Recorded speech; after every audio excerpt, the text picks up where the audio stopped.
Hello everyone, welcome back to my YouTube channel study with SC. आज हम पढ़ेंगे formal organisation and informal organisation में difference.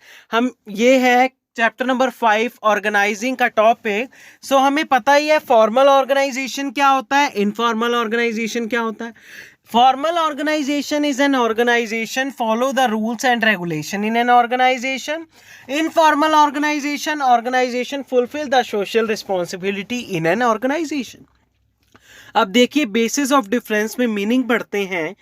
Formal organisation का देखिए, formal organisation refers to system in which organisation follow the well-defined rules and procedure related to work process and authority responsibility relationship। इसमें कहा गया है कि ये एक ऐसा सिस्टम है जिसमें proper rules and regulation follow होते हैं, किसके मद्देनजर रखते हुए, अथॉरिटी, रिस्पॉन्सिबिलिटी और अकाउंटेबिलिटी।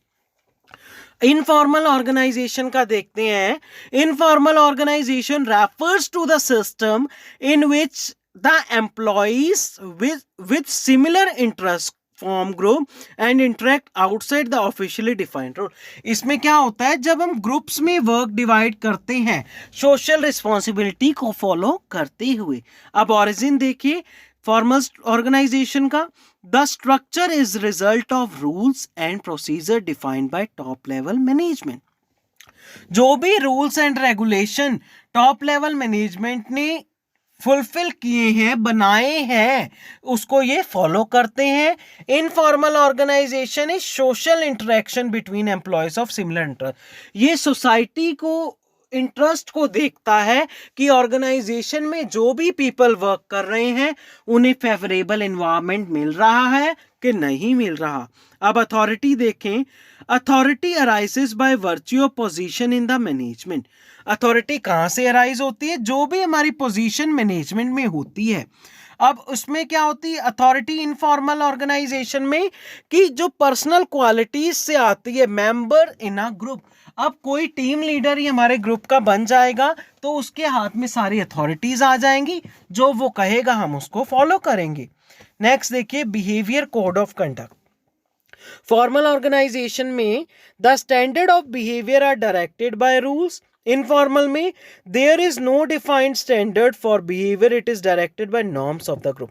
अब जो भी फॉर्मल ऑर्गेनाइजेशन में स्टैंडर्ड फॉलो होगा वो रूल्स एंड रेगुलेशन के द्वारा किए जाएगा, और जो भी इनफॉर्मल ऑर्गेनाइजेशन में स्टैंडर्ड क्योंकि फॉलो होगा ही नहीं, क्योंकि उसमें ग्रुप मेंबर ही जो भी होगा अपना प्लान फिक्स करेंगे, वैसे ही वो काम करेंगे। नेक्स्ट देखिए फ्लो ऑफ कम्युनिकेशन। इसमें flow of communication follow scalar chain and chain of command. Scalar chain में क्या होता है, chain of authority to downward sloping. इसमें एक पॉइंट आ जाता है गैंग प्लान, जिसमें अगर कोई हमें इमरजेंसी आ जाती है तो हम इसको सुपीरियर सब ऑर्डिनेट जो होते हैं लोअर लेवल मैनेजमेंट के, वो इमरजेंसी केस में टॉप लेवल मैनेजमेंट से बात कर सकते हैं। अब इनफॉर्मल ऑर्गेनाइजेशन में कोई डायरेक्शन फ्लो नहीं है कि कैसे कम्युनिकेशन होगा, इसमें तो सब डिसेंट्रलाइज्ड पावर हो जाती है, तो इसमें कोई फिक्स्ड कम्युनिकेशन चैनल फॉलो नहीं होता। अब देखें types of organisational structure.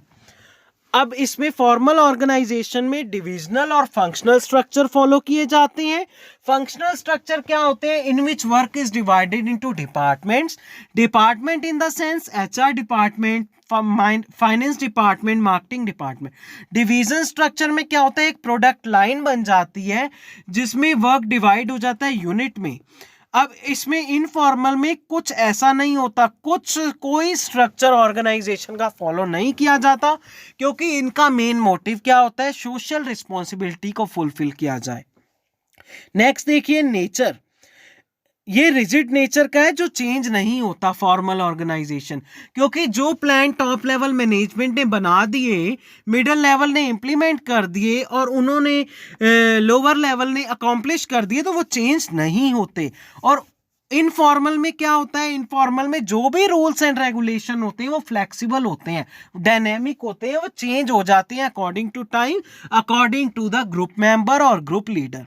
Leadership क्या है, the manager appointed by top management lead the organizational structure. अब जो मैनेजर अपॉइंट किया है टॉप मैनेजमेंट ने फॉर्मल ऑर्गेनाइजेशन में, वो ऑर्गेनाइजेशनल स्ट्रक्चर को लीड करता है। अब there is no formally appointed leader. अब इनफॉर्मल ऑर्गेनाइजेशन में क्या होता है, कोई स्टैंडर्ड रूल्स के अकॉर्डिंग कोई लीडर नहीं बनता, उसमें वैसे ही जिसमें सोशली एबल्ड पर्सन को वो देख लेते हैं ग्रुप मेंबर, उसे ही लीडर वो अपॉइंट कर देते हैं। Adherence to rule, formal organisation में देखें, all employees must follow rules led by the organization, punishment and penalties impose in the case of rules are वॉलेटेड।